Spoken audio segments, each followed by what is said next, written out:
Oh, hey, good morning, good afternoon, everybody, depending on which part of this beautiful country that you're in.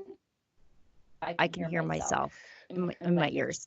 So maybe it's Lisa's mic picking up my microphone. But I am Sheila Gunn-Reid. You are watching Rebel Roundup. It's our daily news and opinion show, wherein we talk about the news of the world completely unscripted. I'm your host, Sheila Gunn-Reid, and I'm joined in studio in my little dungeon under the stairs by my friend and my Tuesday co-host, Lise Merle from beautiful Regina, Saskatchewan. Lise, how's it going? Oh, I mean, we have had the best 24 hours. There is nothing to describe what we experienced in these last 12 hours. Yeah, we can't wait to tell you about it. Yeah, that we've got some audio feedback because I had to sort of create an audio situation in the studio today that maybe does or doesn't work. Depends. Let us know in the stream if the audio sounds okay. I think I'm picking up Lisa's microphone and Lisa's picking up mine. I might be able to fix that maybe on commercial break or not, or we're just gonna do share a microphone. We'll see how that goes. Yeah. But jeez. Anyways, I gotta We're take just that gonna off. be doing a lot of jostling of the headphones today. It's Yes. fine. The reason Lisa's in the studio today is because we were at, I think, Canada's largest political rally in recent history, wherein Pierre Poilievre, leader of the Conservative Party, descended upon Edmonton, or just south of Edmonton. Between 12 and 15,000 people were in attendance. It was a newly built warehouse, completely vacant. It was NHL attendance there. And NHL level energy Yes. in that building. It was incredible. And there like, look at look at the people in this room. It was absolutely incredible. It took 3 hours to get everybody in the line through security and into the building. It took more than an hour to get out of the parking lot. And the energy in there was so good. Like, the vibes were so good.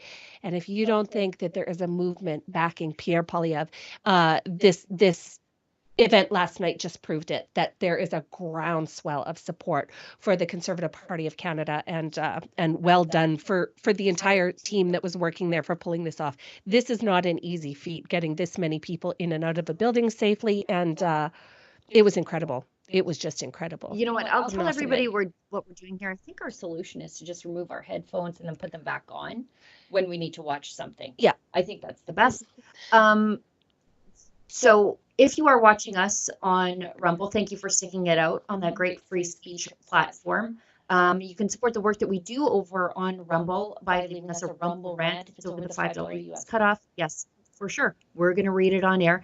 If it's under that, we'll do our very best to get to it. And we appreciate you choosing to spend your money to support us. If you are watching us on YouTube, that is still a censorship platform. So if you're watching the live stream and we're talking about things that are sensitive, we might cut the stream. Just be aware of that. Although I don't think there are any of those things on the list today. But you can support the work that we do at Rebel News by leaving us a super chat over on YouTube. And again, the same rules apply over the $5 US cutoff. We'll read it on air.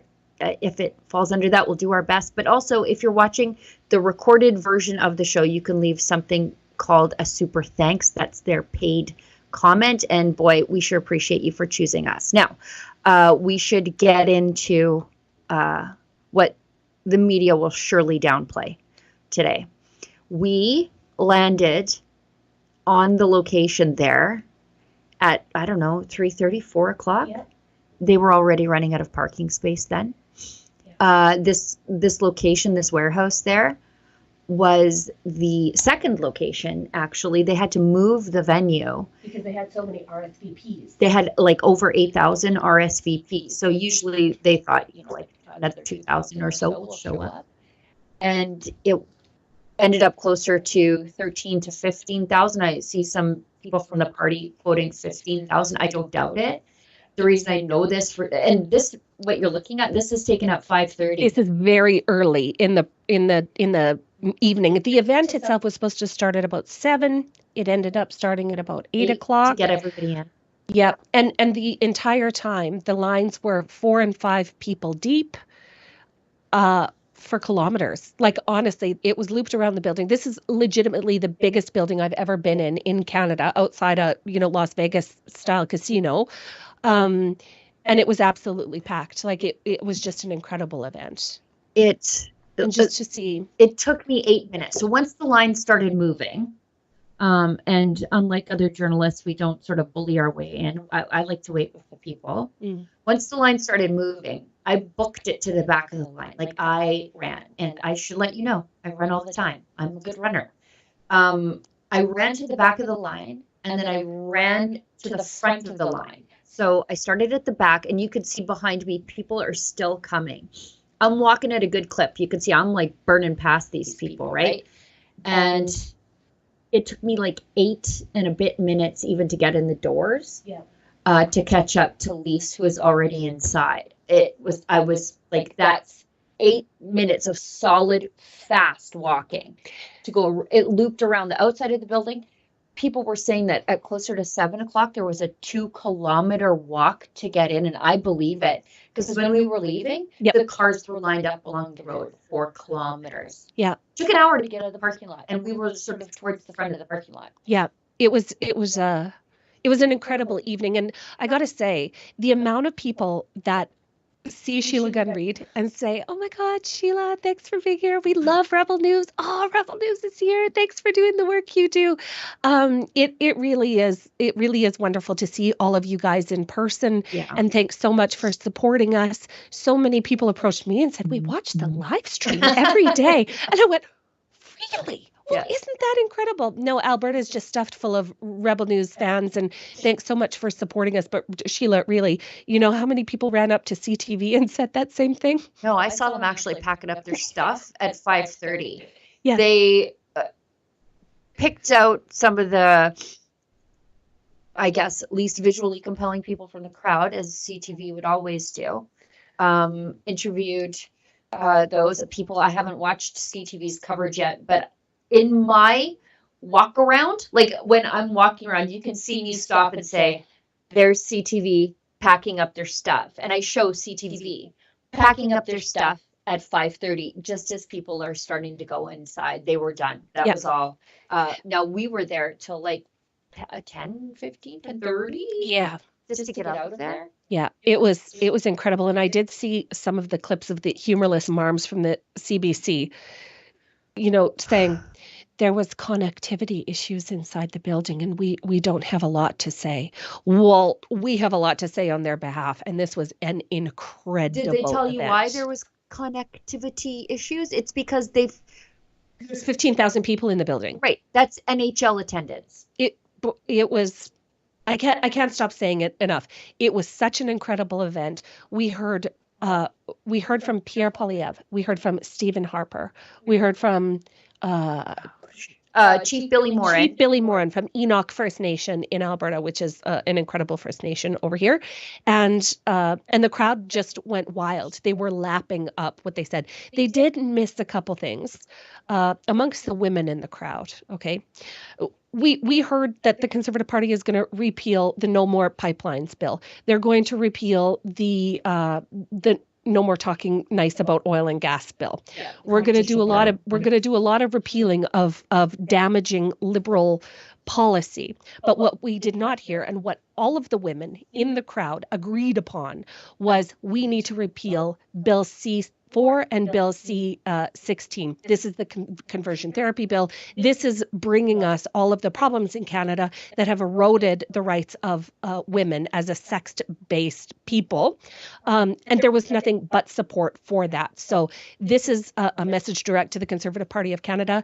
Your women and your men want to see an end to gender madness in Canada, and we need to start talking about this publicly and in person. The amount of support that you will get for dialing this madness back will be incredible. Bigger, if not bigger than the No More Pipeline bills, I would imagine, because it does impact every single person in that room. And here is their permission to do just that. Yeah.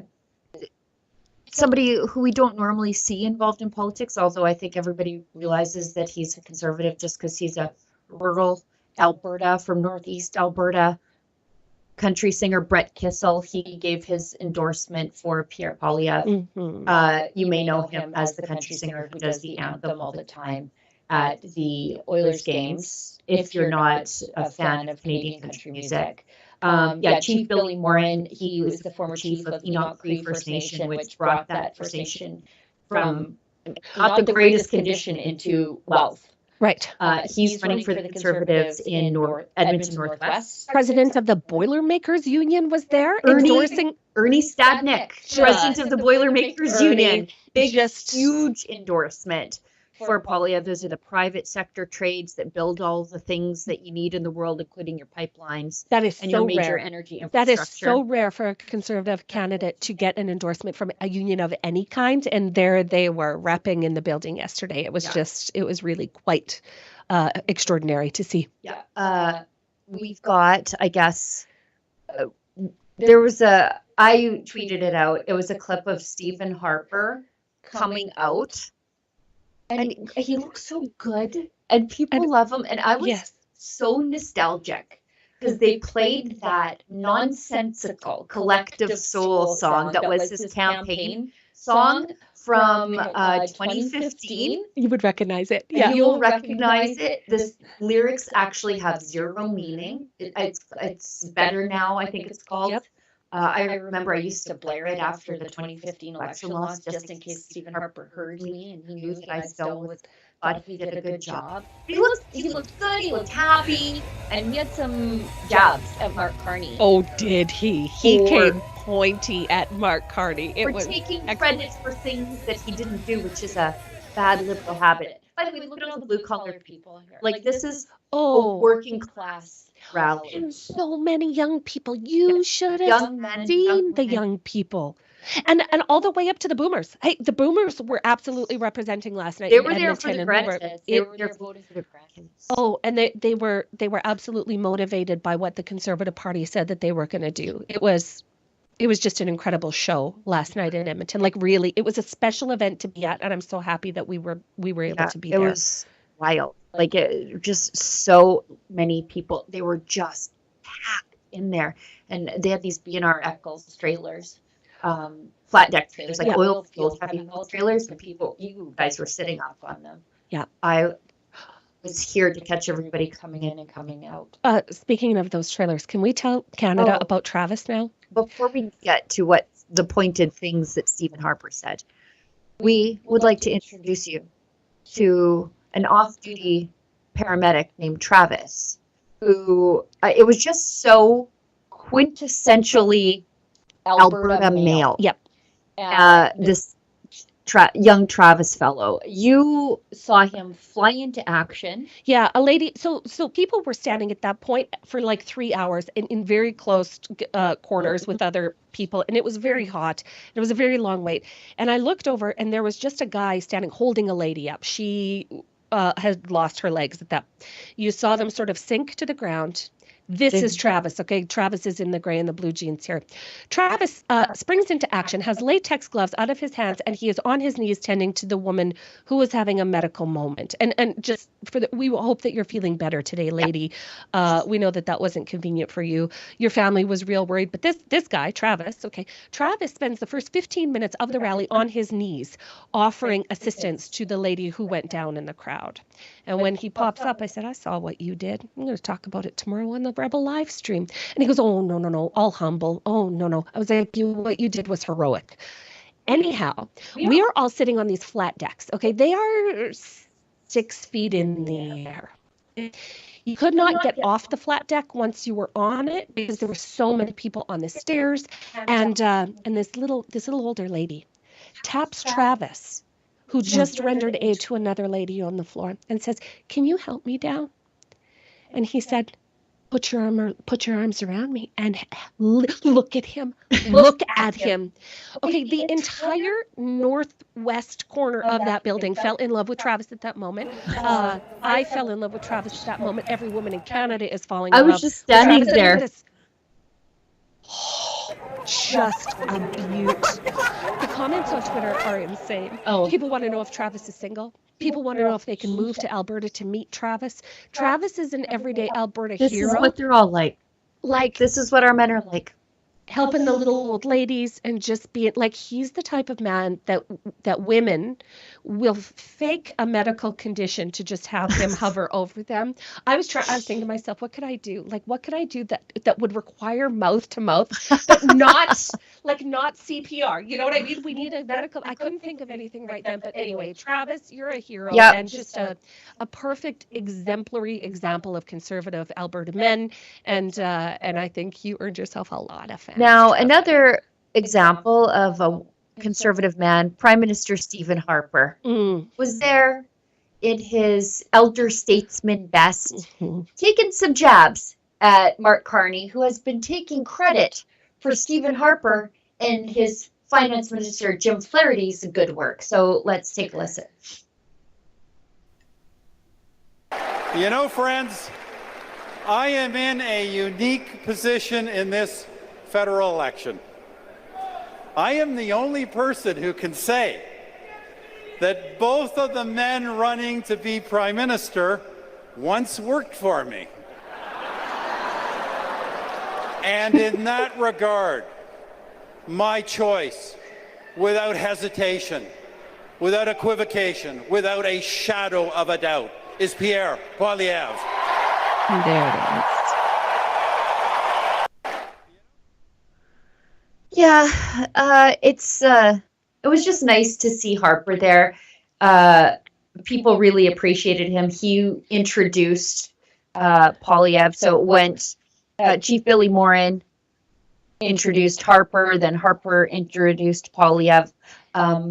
Patrick Poilievre was also there with Poilievre's mom. It was sweet. It was very sweet. Yeah.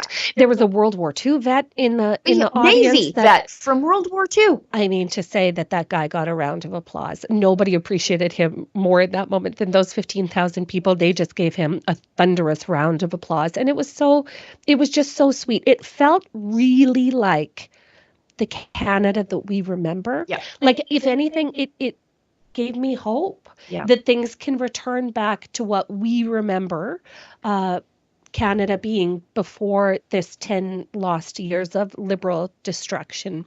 Really, Canada, if you are able to attend a Pierre Poilievre rally, like, that's where you're going to find your people. That's when you're going to find the energy, the good vibes, the positive vibes, the hopeful vibes. And you can't tell me, where was Mark Carney last night?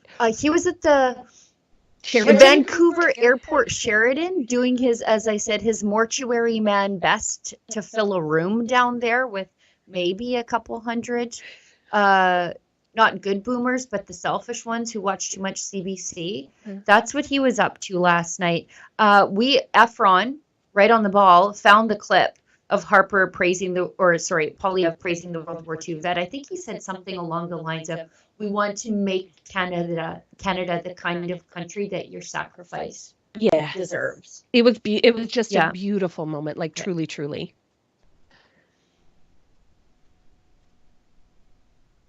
Oh, Olivia needs a couple more seconds. It's a 2-minute clip. But, it's okay. Let me just encourage you again, Canada, if you can get yourself to a Pierre Poilievre rally, you will feel the energy that Canada used to have before this broken moment. It was, effect on your psyche as the convoy. Incredible. Yeah. Okay, let's watch. Strength means that we must rebuild Canada's military. The Canadian Forces. Do we have any veterans here in the house today? Give it up for our veterans. Thank you. Thank you for your service. What an incredible honor. There he is. Look at this fellow here. He has D-Day on. Good to see you, sir. Where did you serve? In the Canadian Navy in the Second World War and D-Day. A round of applause. Bless you, my friend.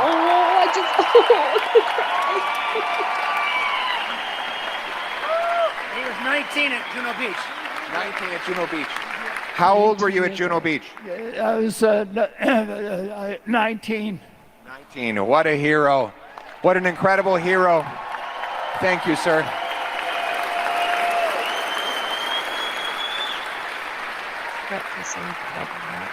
We have to make this a country that is worthy of that hero's sacrifice, don't we? Give him a round.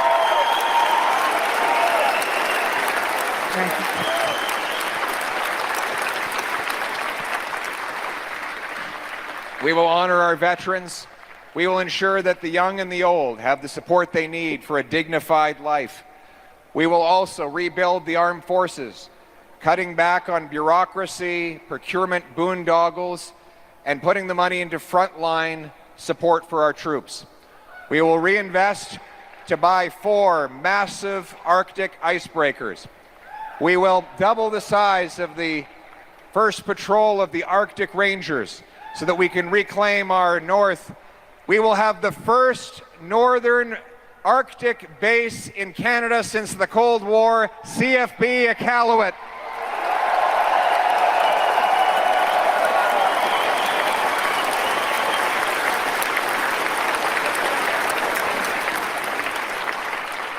And as my wife just reminded me, our soldiers, sailors, and airmen will be guided by a warrior culture, not a woke culture. It's wild.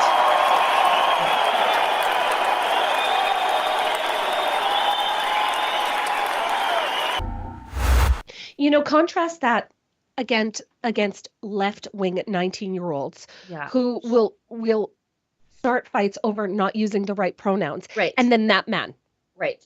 who at 19 stormed the beaches of Normandy to defeat the Nazis. Yeah. Contrast that. Who do we want our young men to be Right. when they grow up? Do we want them to be wokesters or do we want them to be warriors? And that is, you know, the part of the cultural conversation that we must have in Right. Canada. Who do we want to be in the end? And I would suggest that it's, you know, we want a bunch of old guys like that guy who is 19 and being brave and earning all of the love that he got from that room last night. It was incredible. That was an incredible moment. Yeah, it was crazy. We've got Poilievre applauding the massive crowd in Edmonton, saying that it's the biggest political gathering of the 21st century. I completely agree. Like those per capita, those rallies are actually bigger than Trump rallies. When you think about per capita, Canada compared to the United States. I could believe it. I could believe it. Like the amount of organic energy that is coming up to support the Conservatives in public right now is insane. Yeah. Although we have to gauge that by the region of the country, right? Yes. This is Alberta, and it was outside of Edmonton. Edmonton is a socialist hellscape on a lot of days. I think even the people who live there might feel that way. Amarjeet Sohi, Justin Trudeau's failed natural resources minister, is the mayor there, was now taking a leave of absence. Right, so he can run. So he could run because being a mayor is a placeholder. Right. But it is, this is Nisku. It's Leduc, Alberta. You have to drive past the oil and gas fab yards to get to this location. So this is the conservative heartland. But we've also seen Poilievre pulling the kind of numbers like 6,500 in Oshawa. Yeah. That's a union town. I'll be real interested to see when he comes to Saskatchewan. We haven't quite heard when he's going to come to Saskatchewan, but it'll be really interesting to see the kind of numbers that he can pull in my home province of Saskatchewan. Yeah, I think it also depends on the city that he goes to. My dog is under the desk distracting us. Let's have that video of Poilievre applauding the crowd in Edmonton. And to be back in my home province, here in Alberta.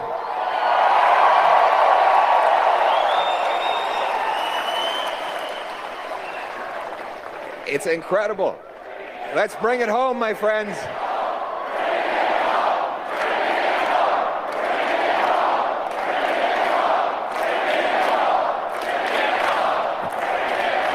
Look, this has got to be the biggest political gathering of the 21st century. Look, it is.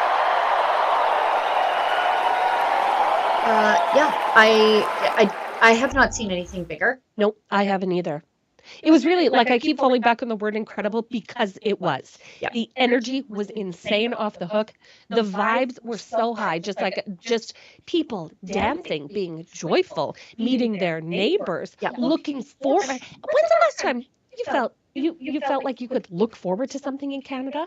Yeah. We have been downtrodden by our federal government for so long that people have forgotten that there is good in the world and Yeah. things to get excited about.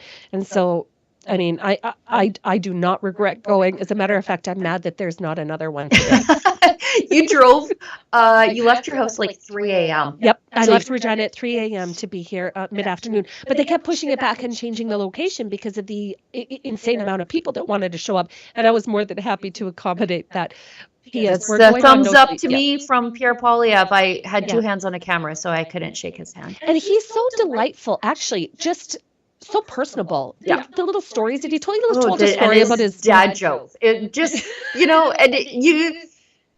if you have a husband who makes dad jokes, you're like, oh yes, There it is. There it is. Yeah, You have a couple of kids, and your humor gets ridiculous. and that's exactly where He it had a goes. few dad jokes last night. He told a sweet little story about his mom too, about clipping coupons, and you just got a real good idea about the guy he was in person. Yeah. And so the more Canadians that can experience Poilievre in person, they should not hesitate. It was just so good.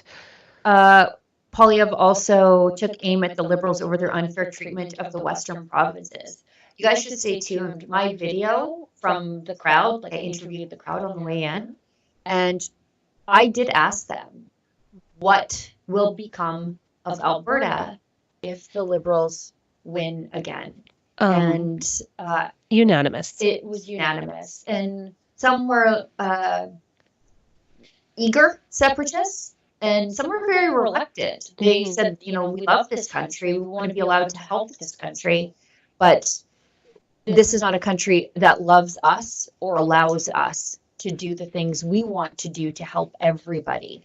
It is a sad state of affairs. But our own Rebel News poll from like a month ago almost now, it was like a quarter of people were willing to leave if Carney wins. Now, as we get closer to the election, the polls are going the other way. Yeah. Like the polls are looking better for the Liberals.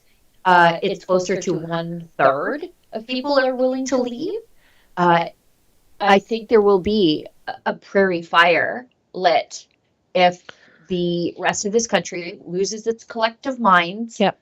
And rewards the Liberals for 10 years of corruption and destruction by giving Carney, the outsider, a chance to run this country. It will be viewed as an overt act of aggression against the West, and It'd be a big FU to us. it really truly would. And Yeah. that is where people are at with this. The people of Alberta and Saskatchewan are done. After 120 years of abuse by our federal government, we realize what is at stake. More than any other election that we've ever had in Canada, this is the most important one. So I would recommend that people down east really consider that. Yeah, and a lot of people are like, fine, if you don't like it here, just go. Careful what you wish for, because you just might get it, and then you won't have healthcare or roads or anything nice. Or nice things Yeah. at all. What nice things you better like us. Okay, this is Poilievre saying that the Western provinces have been mistreated for far too long. We're going to unlock the potential of our Western energy producing provinces. And when I become Prime Minister, the era of Liberals telling the West to pay up and shut up will be over forever. Thank God.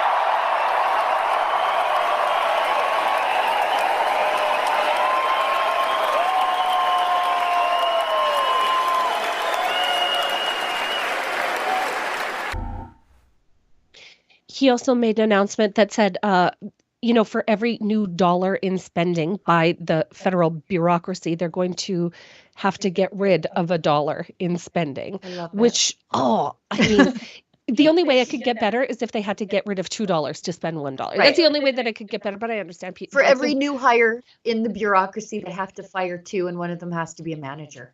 Oh. Like, That's where I'm at. What's not to love about that concept? Right. What is not to love Right. about that For every concept? new hire in the government bureaucracy, you have to fire somebody at the CRA. That was Pierre Poilievre just like wading very, very gently into the Doge concept in Canada. So we know that he's listening. We know that he's listening, and this is what we want to see. But we do know that our bureaucracies, whether it be on the federal level or on the provincial level, have been exponentially growing, especially since COVID. And this is something that unless you are providing a service, unless you are delivering for the people that you are supposed to be, well, that are paying your paycheck, Right, exactly. if you're not accountable to those people, and if you're not doing a good job, if you're not providing the service, then why are you continuing to be employed? Right. So, I mean, that was an amazing thing to hear. People were very, very excited to hear that. Oh. So There was one funny little joke that he told. I don't know if we've had time to find it or not, where he said that when he fantasizes about the day where a family pulls up with a rented U-Haul truck to move into their brand new home, and it is a condo made out of the former CBC head offices. the rapturous applause. Oh, it was crazy. I mean, it was incredible, and just to know that the CBC was like in the room. They at were that there. moment, yeah, and to know what the entire crowd was thinking, it was. I pretty should have awesome. asked Angelica about that because she was up on the platform with the mainstream media. Oh, you would, if you were the CBC in that moment, you would wish for the earth to open up and swallow you whole. The end. Because don't threaten me with a good time. That's exactly right. But they've earned this reputation themselves, and I don't feel the least bit bad. They know what they signed up for, and it was dollars from the federal government, and that they've violated the trust of Canada. Not my problem. Not our problem. We wouldn't do that to you, Canada. We don't lie to you for money from the government. So. No. But this is why you're welcomed, and this is why people love you in crowds, Sheila, is because you're not paid to lie to them. You tell them the truth, and you're brave about it. So well done, Rebel News team. I'm just grateful to be trusted by the people because the reputation of journalists has been murdered by the mainstream media. We've got, I guess this is from this morning. Poilievre held a press conference bright and early here. And he had an exchange with the Globe and Mail reporter over the size of the massive conservative rally last night. Hi, Mr. Poilievre. Laura Stone, Globe and Mail. I want to ask about... How did you like our rally last night? Well, I wanted to ask about your rallies. Thank you. And whether size matters. I actually want to know about your rallies and what your strategy is and who you're talking to, because you bring up things like woke mob, Century Initiative, bulldozing the CBC, I'm exaggerating, but getting rid of CBC HQ. At what point are you just talking in an echo chamber to people who already feel that way, or do you feel like these are broadening the tent of support to Liberal or undecided voters to get them on board with your campaign? I think it's pretty broad. I think how many people do you think we had last night? Thousands. Well, that's pretty obvious. I think you can be more precise than that. I don't. I mean, the party said 10,000 register. There's reports of 15. I really can't say. One last question. When was the last time we had a rally that big in Canada? I don't know. I've never been to a political rally that big, I don't think. You know a lot about politics. Well, You're a very well-informed person. I know that if there were a bigger rally than that, you would know about it. I think so. But I think it was pretty incredible. Were any of you there? Yes. Magic, eh? Wow. Incredible. Listen, I think to have 10 or 15,000 people at one political rally, this is a movement like we've never seen because people want change. They want to put our country first for a change. They've seen that after the lost Liberal decade of doubling housing costs, of rising crime, of taxes out of control, of our economy weakened under America's thumb, they can't afford to live. And what they want is a new conservative government that will put Canada first for a change. And that's why my speech talked about axing taxes, greenlighting housing construction, expanding our energy sector to bring home our jobs so that we can put Canada first for a change. That was the message yesterday, and that is the message that Canadians are going to vote for change on Election Day. You know, it's kind of funny to see these guys like, oh, I want to talk to you about the size of your rally. I think it was pretty evident that that is the largest political rally in recent history. I have been a political follower since my early to late teens, and I have never seen anything that large. I haven't seen NHL attendance numbers for a political rally. What we should be talking about is the lack of turnout for Mark Carney. I wonder if there's any photos from his event last night in Vancouver at the Sheridan Airport. At the Sheridan Hotel. Airport. I bet there's not. However, her question was so loaded though, because are you speaking to your acolytes and your dude bros over there at the Conservative Party, or are you trying to broaden your base? Everything that he said last night is broadly acceptable to the wider Canadian public. Jobs, housing. And that's right. The economy, undoing the harms of the last 10 respecting our military.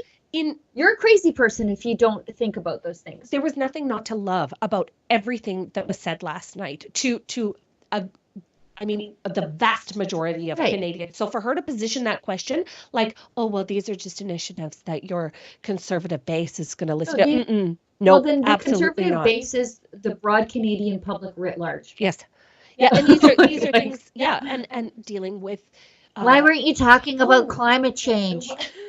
Why weren't you talking about net zero? Exactly. Because nobody really thinks about those things. Nobody cares. Why weren't you talking about the gender disorders? Why aren't you talking about pronouns? Like, nobody wants to talk about those things anymore. This is the crazy thing. Nobody has ever cared about those things. Mm-hmm. People only think they should care insofar as the people on the TV who have government money won't shut up about those things. Right. So when you don't care about those things, you're like, well, maybe should I care about them? You don't. Don't allow yourself to be gassed into caring about those things. You don't care about those things. You don't think about them at all. You think about, can I afford snow tires on the car? Mm-hmm. You don't think about climate change. No, never. And and the other thing that he mentioned that I thought was so incredible was the way that we're going to start dealing with criminals in Canada. So it's no more serving your sentence at home with a ankle bracelet in your living room playing Grand Theft Auto after you steal 10 cars. Those people are going to go to jail, which I think is all broadly acceptable to the Canadian public, who understands that catch and release does not work in stopping crime. It just does not.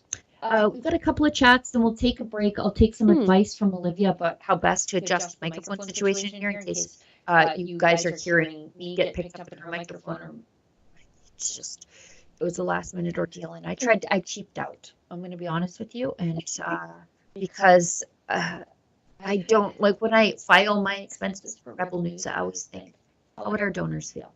And I feel like our donors would want me to sometimes cheap out on audio accessories that are not for everyday use, but for exceptional circumstances. And I regret it because I think we're all experiencing a little bit of audio problems. And we're going to be doing a lot of traveling this summer together. Yeah. And we're going to be doing the show probably on the road. So we need to invest. I will. You know what? It's just sometimes she needs a little help knowing that she deserves nice things. So everybody tell Sheila that she deserves nice things here. I really don't. Let's read a couple of these chats and then we'll hit an ad break and I'll take some advice from Olivia. John Black gives us $5 and says, that's great, but Ontario is where Pierre Poilievre has to draw the bigger crowds. Now, I agree with you. I expressed the sentiment last night. Yes. Amazing to see 15,000 approaching turnout in Alberta, but I mean, this is going to be a sea of blue anyway. I honestly can't wait to see what he turns out in Calgary. If he goes to Calgary, I bet you they get at least Edmonton numbers. Ooh, I would imagine. Yeah. Yep, I would imagine. Because Edmonton is a government town. Edmonton is a government town. The same as Regina is a government town in Saskatchewan. I would imagine that he would do better in Calgary. I mean, they're even more conservative than the oil patch communities in and around. Yeah.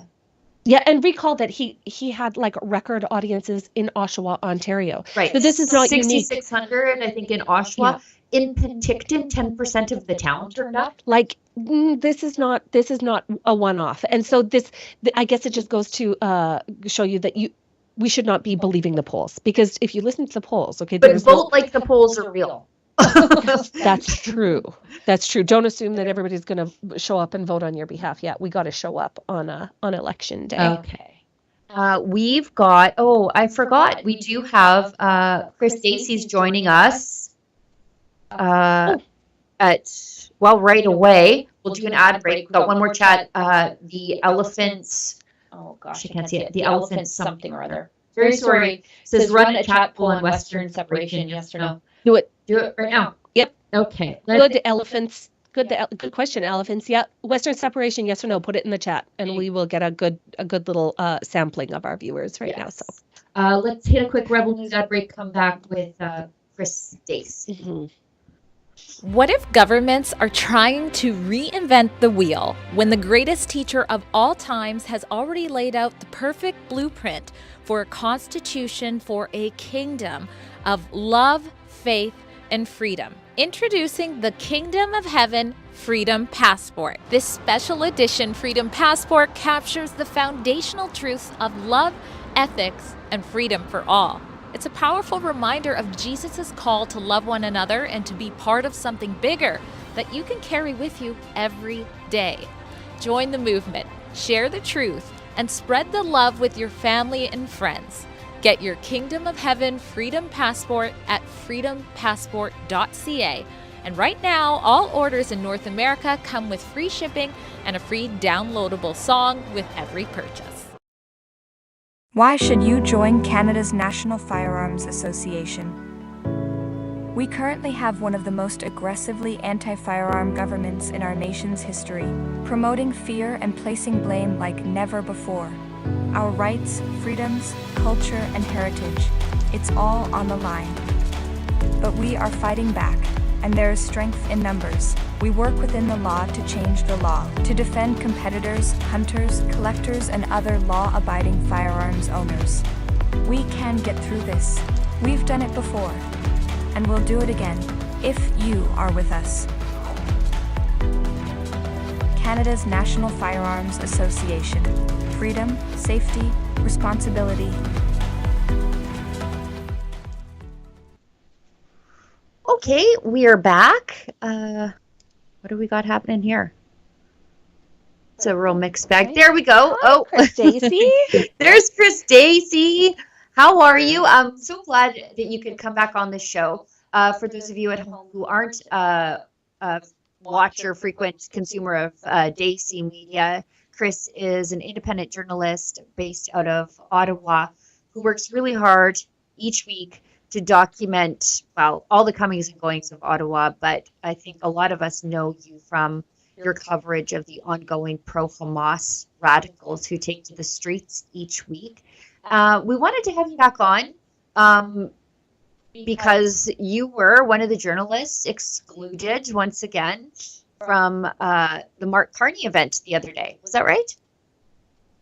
I wasn't personally excluded. I did cover a lot of the people excluded. So I guess Rebel was excluded. Karima, who happens to be my attorney, was excluded. That's where I saw it. I was on your X account, and then I saw you reposting her work. Now, tell us, were the Hamas radicals back again this weekend?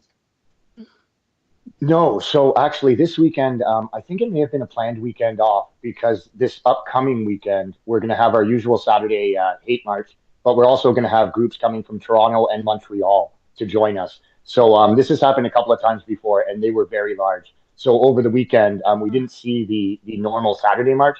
Also, there was a major incident at Parliament Hill over the weekend with a barricaded suspect. So the entire area of downtown was shut down around the time that they would have normally had their march. So perhaps the two things playing together, there was no march, but there's going to be one heck of a big one on Saturday. We're already getting prepared to cover it. So I'm going to be taking a few extra precautions for this one after the incident last time. Yeah, please be careful, Chris. We know that these people will go to unprecedented lengths to shut down people like you watching what they're doing. And it's so important in this moment to be able to witness it as Canadians from the other part of the country. To see this happening is just unreal in Ottawa. It's unreal. Yeah, and it's something that I've been watching happen, right, since every weekend, basically, or multiple times a week at times, since the October 7th attacks. And, I've been showing this and showing this and showing this. And things have been getting more extreme. Like we've seen assaults, we've seen smoke, we've seen people intimidated and chased around and all kinds of things like that. And I was starting to wonder what it would take. And I guess it actually took me getting assaulted and police doing nothing. And thanks to your help and a lot of people sharing the story, people are actually really starting to see. The mayor has had to come out, the mayor of Ottawa, and respond. So it is getting some attention. I'm hoping that it'll make a difference as well. Oh, that's great to hear. Hey, Chris, do we know what happened there with the shutdown? Just the other day with the with the barricaded lone suspect? guy? Yeah, so a call came in around shortly after 2 p.m. It went out to everyone in Parliament to shelter in place. So what happened was a lone individual made their way into the East Block of Parliament. There was an abandoned vehicle on Wellington Street when I got there. So I don't know for sure, but what I imagine is that person left their vehicle and it was right in front of a man gate into Parliament. So they went in through the gate and they got into the security area in the East Block, and they ended up barricaded inside the East Block. And there was a massive police response. The area was shut down for blocks around. They had emergency crews, fire. They had police with their service carbines, robots. So they took the situation very, very seriously. It lasted about 8 hours, the standoff, and very little information coming out from Ottawa police. And even since, very little information from police, really, except for that a single suspect was eventually arrested without incident. I mean, the whole thing was an incident, but he was arrested without any major problem. And he's been charged with, I believe it's 2 counts, a 31-year-old man from Ottawa, 2 counts of breach of probation, 1 count of public mischief, and uttering threats to public property. So, I mean, those are kind of minor charges considering the entire downtown core was shut down for over 8 hours. No name on the suspect released. You're telling us that the police actually can respond. Like they do have the resources to be able to respond. They're in and around the Ottawa area and they can respond to calls of violence. That's weird. Got it. Yeah, instantly. That was a major takeaway for me. That was a major takeaway for me because I saw a completely capable and professional police force working on the weekend. Even their interactions with me were drastically different. I came up to cover it, and there was an officer who said I could go through to a certain area. Another officer told me, "Oh, you're in the cordon, please move." But people that I've had, issues with at other protests, everything was professional. It seemed like everybody was doing their jobs, and as they should, right? This was what they thought was maybe a major threat. Also, though, quite concerning that this isn't the first time our Parliament buildings have been breached. We had pro-Palestinian protesters take over the Confederation building earlier this year. This year, I saw a guy go up the steps and almost get in the House of Commons, and now somebody actually breached the East Block. So, yes, there was a response, but there may be a bit of a security issue as well. Well, I look forward to his 3-year prosecution that Right, cost $10 exactly. million. Can't wait to see that. Now, speaking of 3-year prosecution costing $10 million, the real reason we wanted to have Chris on is because he got exclusive footage of Tamara Lich's real first public statements post her conviction for mischief and her acquittal on other charges. So tell us how that all came to be, that you were Johnny on the spot, ready to take, Tamara's first real public statements, her first real visceral reaction to the judge's findings. Yeah, so this took place on Saturday in Ottawa at a restaurant that's been very supportive of freedom movement, I'd say in general. It hosts things, even though they get attacked. They've been very supportive. So at KS on the Keys, was hosted. It was called an afternoon with Tamara Lich. Melissa McKee from Bikers Church invited me. I tend to go to most of these things, but it was basically, like I held about 60 to 80 people. And it was a lunch, but with a chance for Tamara to speak and address what's happened for the first time, really, that she's been able to really speak publicly. She still does have to be very careful about what she has to say. She still has some more court dates ahead of her, sentencing hearings, and then the actual sentencing. So she was limited in what she could say, but she did have some what I think are some good messages of hope and unity for people. And she also touched on how this has been for her. Right, this is years she's been going through this. Over 40 days in court. It's been one long heck of a road, and it's lawfare, right? And it's still ongoing. So she spoke to that, and it was really nice to hear her be able to speak kind of from the heart and be able to give her thoughts on what's been going on. Now, I wanted to ask you, you covered this trial, I think, as closely almost as we have here at Rebel News. You've been around for a lot of the major milestones in the trial, as long as it has been. Were you personally surprised by the judge's findings? I know at Rebel News we were kind of optimistic, and Ezra is a former lawyer, so he has like a legal mind, and like he feels like he can kind of read the tea leaves of the trial. And that morning I was quite optimistic until like halfway through the judge's ruling, and it was quite a long ruling, and I realized, oh dang, he's going to be convicted. What was your sense of the trial, and then the outcome? Were you sort of surprised the way we were? Yeah, I mean, obviously, I'm not a legal expert. I'm kind of a layperson, but I have spent a lot of time in trials, not just this one, other ones. So I have a bit of an idea how these things go now. I mean, the whole trial experience itself was shocking. All of it was crazy. I mean, 40 days, the parade of witnesses, homicide detectives watching over things. That whole part was quite shocking to me. As far as the decision, I was optimistic as well. I was somewhat surprised with the conviction for Tamara, honestly. We were kind of waiting to hear the decision on the Carter application, which is basically so they could use evidence of Chris Say against Tamara. And I kind of figured that if that application couldn't apply, that probably Tamara would be found not guilty of everything. I'm not shocked by the mischief for Tamara, the one guilty. It seems like the threshold or the standard now for being convicted of mischief is basically if you get charged. And that's very, very arbitrary, who got charged, who didn't. So I was quite surprised for Tamara. As for Chris, I mean, I think there was maybe a little bit more evidence. I figured he'd probably get convicted of something. Bit more worry for Chris, as you guys know, Tamara spent a significant amount of time in jail prior to all of this. Chris didn't. So if it's anything like the other cases, I imagine the Crown's going to be asking for significant jail time, even with just the one or two convictions on what should be minor offenses. So I'm not shocked. I kind of thought it might go this way, and the government, they're not supposed to be involved in all this stuff, but people need their wins, right? If they get even one conviction on one of the more minor things, it wasn't intimidation, right? They can still use that to put their story forward and say we got to win, and these people are evil, and everyone adjacent to them is, and the usual stuff they do. So. Now, before I let you go, I just want to give you the opportunity to let people know where they can find your good work. You're an independent journalist. You don't have big backers like the federal government to support the work that you do. You're out there largely by yourself. You're putting yourself in harm's way. How do people find you? How do people support you? Yeah, so I guess all of my work now is going up onto X. So at Chris Dacey on X. If you follow me there, I'll leave a link. So if you want to support me more directly, you can do so by e-transfer to daceymedia@gmail.com, or through the Dacey Media merch is available exclusively on the Veterans for Freedom website. So at the Veterans for Freedom shop, you can get some Dacey Media merch as well if you're interested. I think we need some Dacey Media merch. I think we're gonna. Yes, we're gonna have to buy some. I think we're gonna do some cross promotion here, Chris.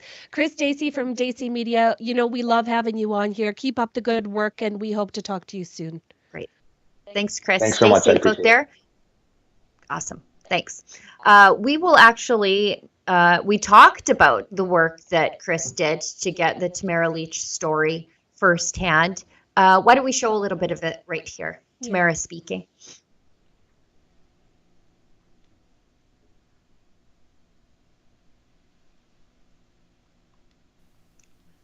But it is what it is, and like I said, we'll just deal with the next thing that comes. But I mean, it wasn't a shock for sure, and I came in mentally prepared for whatever was going to happen. So, we're in it now. We're in it. So what can we do? What are my options? I can either cower in the corner and pretend like I'm some kind of victim, which I am certainly not, or I can hold my head up high, and I know who I am, and I'm confident in who I am. So that's what I'm going to do. Thank you. Thank you. Thank you. She's a picture of grace considering the last 3 years of her life. I would be full of guile. Like, I would be just the bitterest, angriest person, given what, Yeah. and not even what I personally went through, but what my family was forced to go along with me through, and the impact that it has on your kids and everybody around you, and the personal costs, and just having them worry about you. I would be seething with anger. And she is completely the opposite. She's like, you know what?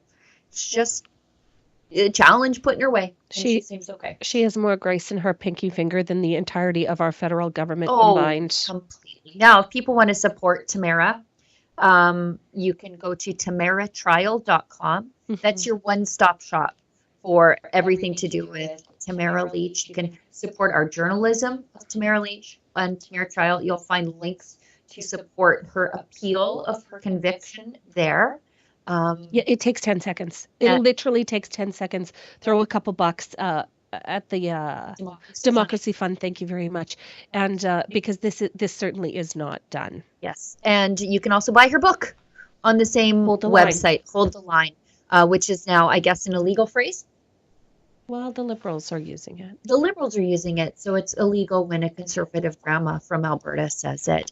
We've got a couple of chats, and then we'll move on. But yeah, I cannot recommend enough following and supporting Chris Stacey. Yeah. He's a one-man shop, and you've seen the police won't protect him, but he keeps going back to do the work that he needs to do. He is a tough, tenacious boy. He's a tough cookie. Yep. Okay, we've got a chat here from Bill Chesney, gives us $5. Polls show Mark Carney supporters think a Carney Liberal government will be a change of government. Are you insane? Yeah. Pollsters? Like, are you insane? It is a copy-paste of the old administration. It is the same people behind the scenes. Worse, but more All of them. boring, actually. All of them. Well, and with more dangerous policy Well, that they're that's going to but, float. you get away with it by being boring. Like, Yeah. just insane.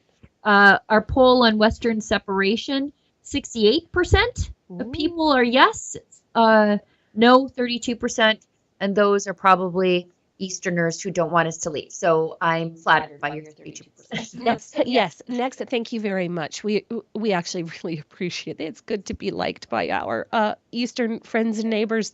But the next time we do this, we must do it with a and to which group, what province do you come from? Because that divide would be really interesting. We've got more, one more clip from Tamara addressing how when Tommy Robinson visited Canada, he invited her to speak at a rally in London's Trafalgar Square. And that's the same rally that led to his jailing. So these are two people arrested for speaking their minds, demonstrating against the government in their own peaceful, particular ways. Tommy Robinson was by publishing a documentary. Tamara Lich was by participating in a peaceful demonstration against her federal government where the federal government works. So let's hear from her. Chris and I were doing some fundraisers for some of the truckers and for some of the vaccine injured last summer, and we traveled across the country. Melissa came with us too. And on our way back, Tommy Robinson, well, I'm sure you all heard what happened when he flew in. He was going to do some speaking events, and then he got detained and held hostage in Calgary, which is actually not a terrible place to be held hostage in. Anyways, he knew about us and asked us to go on his show, so we went and did some interviews, and at that point he invited us over to go to Trafalgar Square for his rally. And he's still in solitary confinement. I'll just give you the brief story on that. So everyone, I'm sure, is pretty much aware of Tommy. What he chose to do at that rally was to release a documentary that he made on some of the problems that are happening over there. I'm not going to get into it, but he did that knowing that there was a highly probable chance that he would be going to jail, but it was important to him to get the truth out. And as a matter of fact, I think this is okay for me to say, I know that Ezra had seen him or talked to him not long ago, and Ezra said, you know, your video's got 60 million views, just take it down, because you're still in solitary confinement. You know, help yourself, and he still refused. Wow. Yes, that's courage. That's courage. So I was really fortunate to go over there, and I was surprised how many of them knew. I was surprised that I was recognized by people there, and I've never been a huge fan of the F Trudeau stuff, but it was actually quite funny because as soon as they introduced me, 100,000 British citizens started that chant.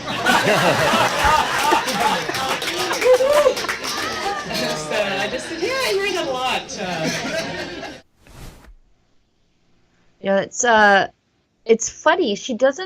She's so humble, like the humility. Mhm. She doesn't realize how much she inspired the entire world. And courage is contagious, as we know. Yeah. Courage is contagious, as we know. Ezra likes to say that the reason he pays attention to what's happening in the UK is because it's a precursor for what we can expect to happen in Canada if we don't do something right now. We are 5 years away from people being jailed for their social media posts. 30 people a day are being arrested in the UK for saying inconvenient, impolite things, according to the government, on their private social media pages. The United States is 10 years behind that, and we've seen such a change in the United States in these last couple of months, honest to goodness. And we have a unique opportunity, Canada, to undo some of the harms and really course correct where Canada goes in these next several years. God help us if the Liberals manage to pull off a fourth term. Yeah. God help us. Now, we've got Danielle Smith remarking on Mark Carney mocking her during a campaign event. That was a big topic of conversation last night. Yeah. A lot of fans of Danielle Smith in the crowd, I think overwhelming majority, probably unanimous. Her standing up to Mark Carney and just, compare and contrast how she stands up to Mark Carney and she's singled out for it by Mark Carney versus the butt kissing that Doug Ford does and then in turn gets from Mark Carney. But he basically said, oh, we're not going to send her to do anything. First of all, she doesn't need your dang permission. She's going to go to Washington if she wants to go to Washington. That's right. But let's listen to what she had to say. How do you feel about being mocked by the Prime Minister of Canada and Liberal leader, which he did, I believe, in Victoria, bringing your name up and the name of Premier Ford, but more so yourself, and making you the butt of jokes during the campaign? Well, I've noticed this with progressive men, how much they talk about how much they support women until they meet a strong conservative woman. And so this is a pretty consistent type of approach that I've seen, not only from the current Prime Minister, but the former one as well.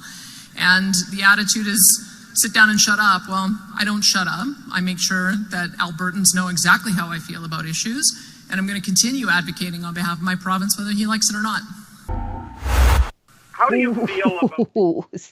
Sick burn. Well, just sick. She's the most effective negotiator with the Trump administration. Yes.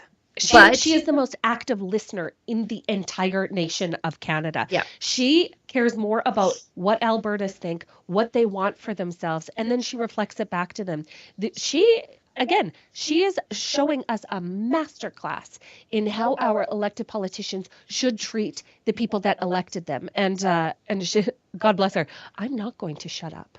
I'm not going to shut up. Albertans know how I feel on things. And it's because she develops her feelings based on what Albertans tell her. Right. It's incredible. It's just incredible. I mean, but yeah, leave it to Mark Carney to be a misogynistic prick to the most popular premier in the province as it pertains to the support that she gets from her own province. Well, and if he's going to make fun of her, and she is the most politically powerful Albertan right now, outside of Pierre Poilievre, who is from Calgary. Mm-hmm. If he's going to mock her and tell her to shut up, imagine what he would do to the rest of us, little Westerners, if the woman who is bringing our concerns both to Ottawa but also to Washington, if she is treated with such disdain and public condemnation, imagine what he would do if we got any ideas about protesting the federal government this time round. Well, because don't forget that the Liberals don't know what a woman is. When anyone is to self-identify as a woman, we'll just go back to C4 and C16. When anybody can identify as a woman, then you can talk about them like this. Then you can denigrate them like this. Then you can ignore them and publicly eviscerate them Because there's no expectation that you treat women with respect. So Right. again, this goes back to C4 and C16. They must be repealed by the Conservative government. The end. Yes. Now we've got Mark Carney from his hoedown at the Holiday Inn or wherever it was, the Sheraton. Let's compare and contrast. The Sheraton. I'm sure the Sheraton Airport in Vancouver is lovely. I may have even stayed there for work or working on a documentary. I'm sure it's lovely, but it is not the largest warehouse I've ever seen in my life, full of 15,000 people. So many people trying to share images to get around the lies of the mainstream media that the cell service cratered. Crapped out. It just crapped out. You couldn't refresh anything. You couldn't upload anything. But anyways, Mark Carney last night at the Hojo, the Howard Johnson, the ballroom down at the Howard Johnson, where next week someone will be hosting a bar mitzvah. He says, Poilievre would kneel before Trump. Excusez-moi. Oh, we heard about that last night too on the Poilievre side. Yeah. Trump doesn't get to decide what happens to Canada. Canadians do. Rapturous applause again. Yeah. But Also, Stephen Harper reminding the crowd, all the bad things in Canada right now are not because of Trump. that's right. It's because of the Liberals. So anyways, this is him saying, even though Trump has endorsed this guy because he will be absolutely easy to walk over, he's changing lanes and saying that Poilievre will just lay down before Trump. He should have said it in the original Mandarin, but go ahead. When you're in a crisis, my experience, what you need to do is distinguish between what you can change and what you can't. And it's not really a big insight, but I don't think at 78 we can change Donald Trump.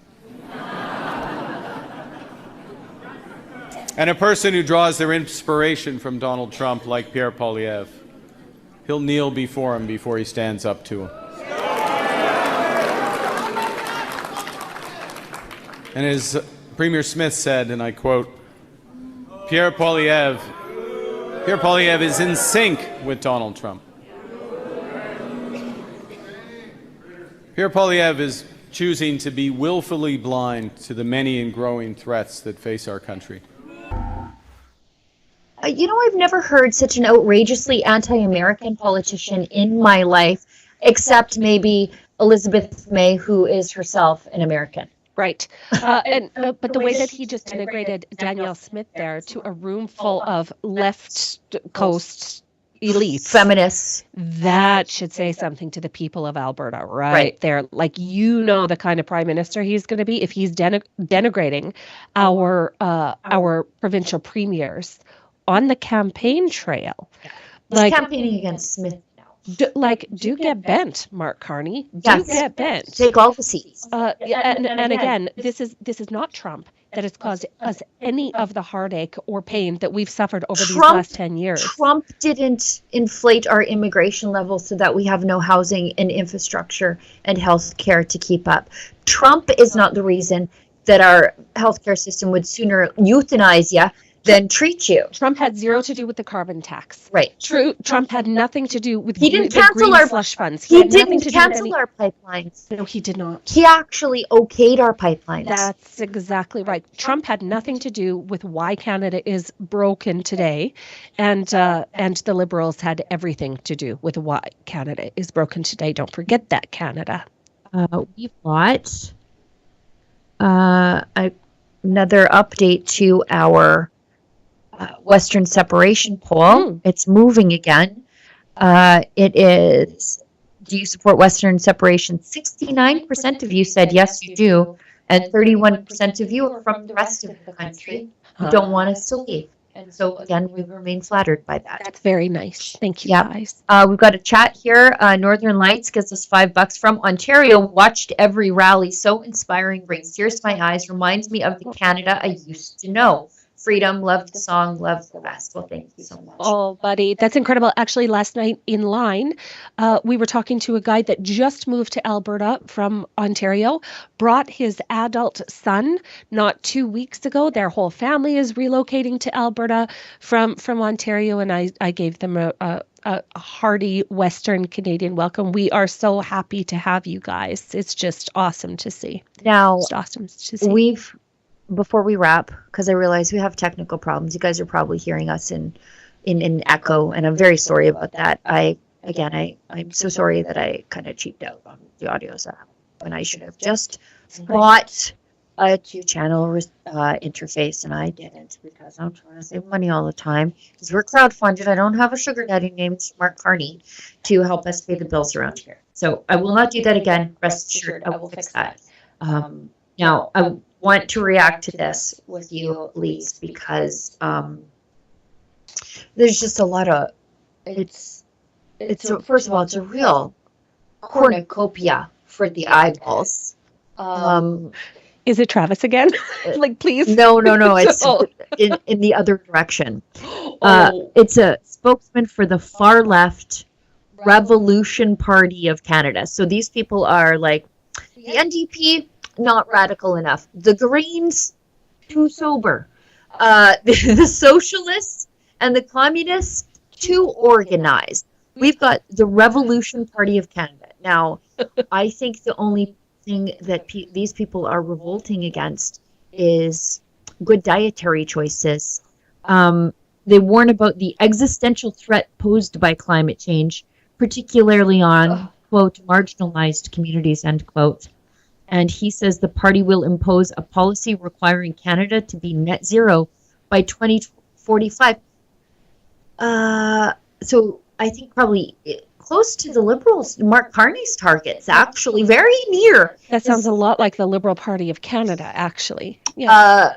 Just watch this and tell me if these people could wage any sort of revolution.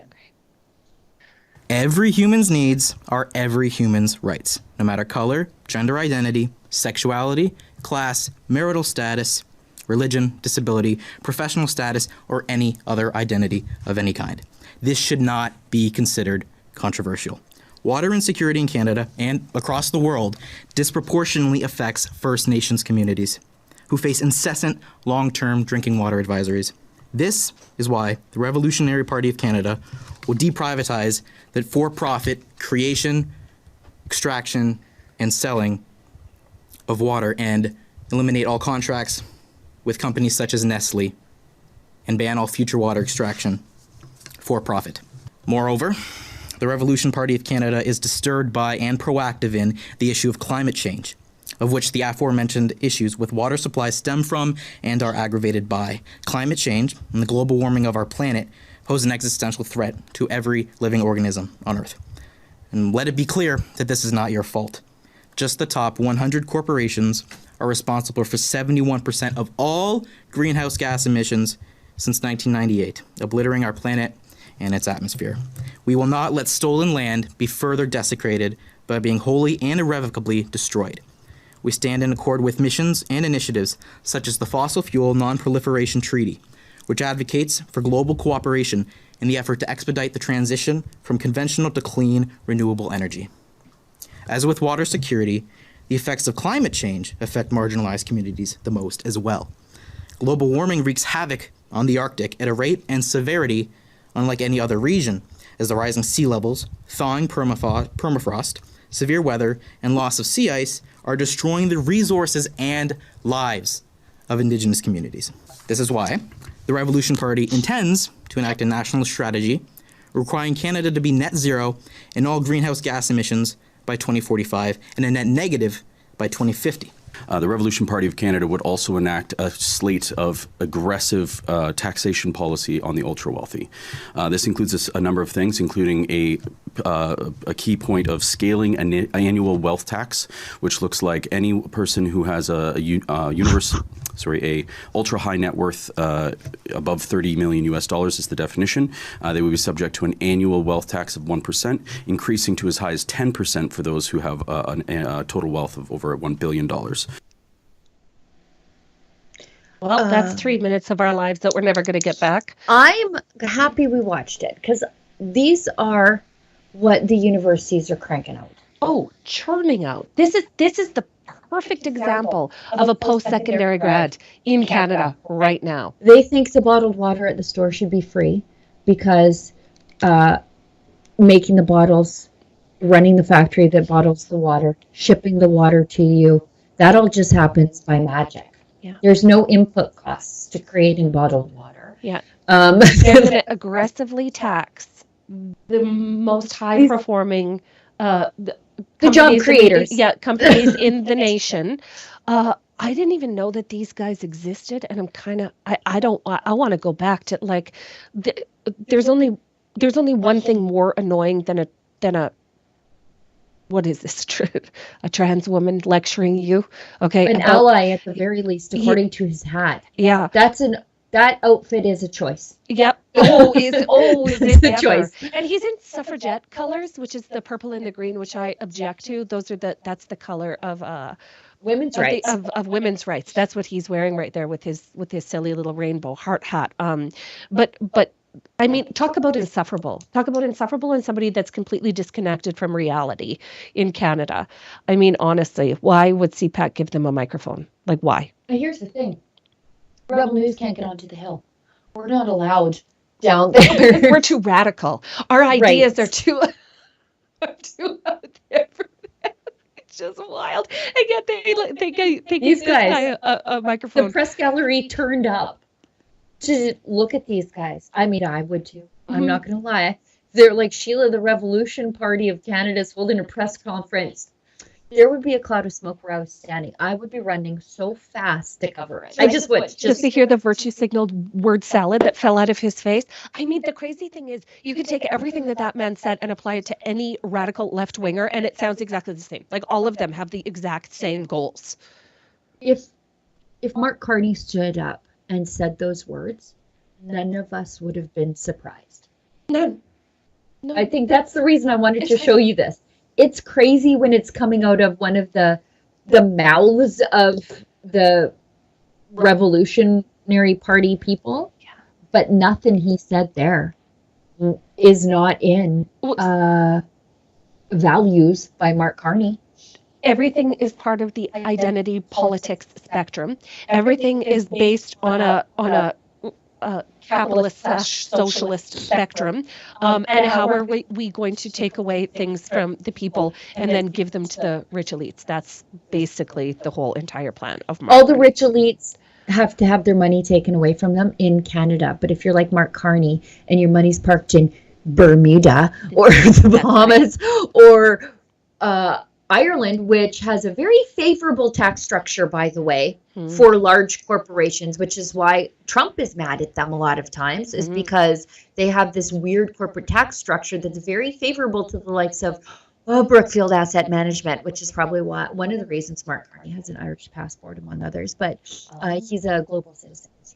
But yeah, like the rich people, when you say we're going to tax the rich, they just go, okay, thanks. We're just going to take our money somewhere We're else. out of here. Yeah. Murray Edwards did that, by the way. Murray Edwards, CNRL, big oil dude, endorsed the NDP's carbon tax and then moved to Britain. We're like, Murray, don't leave us with your bad ideas. Yeah. And the crazy thing is, like, that is not an option for normal, everyday, working, regular Canadians. No. Like, taking all of your assets and moving them offshore so that you don't, that you're sheltered from all of the taxes, the prohibitive taxes that the federal government unleashes upon us. That's not an option for regular people. Like, it is insane. We must commit to taking down the globalist structure that has been abusing regular people for the last 40 years. Yeah, we're thinking about stuff like, will I save money if I drive across town to fill up my car? Or am I using more fuel and it'll burn up my savings of going to the cheaper gas station? Like that, those are the things that normal people talk about. should I drive across town and wait in line at the Costco gas station, or should I just fill up closer to home? Will it make a difference? If I only fill it to half, will I be able to buy pork chops this week? Right. If I only, like, those are the decisions that Canadians have been forced to make. When in reality, we come from a country with staggering natural resources. We should be the richest country on earth.